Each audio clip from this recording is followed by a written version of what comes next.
Well, we've been talking about the faulty Takata airbags. We could get answers from the company itself tomorrow. The company's global chief of quality will testify before a Senate committee on those defective airbags. Joining me now, Republican Dean Heller of Nevada, who will be attending tomorrow's hearing. Senator, welcome to the show. It's great to have you Jerry, here. thank you. It's good to be on the show. What are your expectations tomorrow? I mean, here's somebody we've wanted to see for some time because this has been an ongoing issue. According to reporting in the New York Times, this issue could be as old as 10 years, a decade. Back to 2004. This must be the year of the airbag. You know, earlier this year we had GM that airbags wouldn't deploy. Now we have Takata with the airbags that are deploying, and they're throwing shrapnel around the cars. So obviously we're going to have Takata up in front of the committee. I'll be the ranking member of the subcommittee on consumer protection. So that's why I have such an interest with the change, obviously, of leadership and the majority. I may actually be chairing this thing. I want to bring Takata in front of us. And we have several manufacturers that will be discussing this also. Like I said, this goes all the way back to 2004.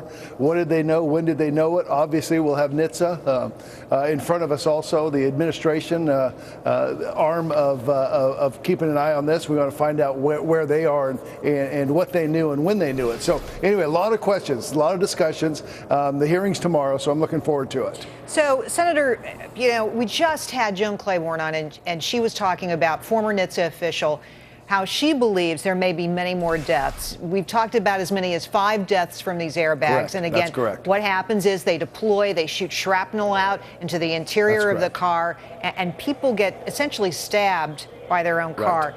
I know that there's conversations that maybe there's a 6th person out there. Some of this may be made public tomorrow. Is this a tip of the iceberg? Are we going to come out and find, like GM, that lots of other people have been harmed and injured and nobody knew really what was causing it? Jerry, that's a great question because that's how it did start out with GM. It was smaller and just grew and grew and grew and became something quite big. I think that we may just be seeing the tip of the iceberg on this particular case. But Takata has obviously a lot of questions that they have to answer. And we got to find the answers and try to figure out what we're going to do about this because I'm tired of just finding companies, and that's all we're doing at this point, just large fines. What we need to do is stop this from happening in the future. So some of us are going to work together, Senator Nelson and myself from Florida, also the new chairman coming in, John Thune, and I are taking a look at legislation to try to figure out if there's a way to bolster the whistleblowing law so that we can get these answers before they actually occur and try to stop some of these deaths. I got to tell you, this is really a 1-2 punch for NHTSA, right? I mean, GM was horrible. Absolutely. This went on and on for years. GM knew about it. It was talked about inside. Now we find the exact same thing with Takata. What is going wrong in the auto industry that is causing this to happen and regulators to be completely asleep at the wheel? Right. Well, first of all, we haven't had a chairman or an administrator over at NHTSA for over a year, and I think that's part of the problem. There may be an announcement within the next 24 hours of a new administrator announced by the White House, and I'm hoping that that's the case. So we may see that here. Wait.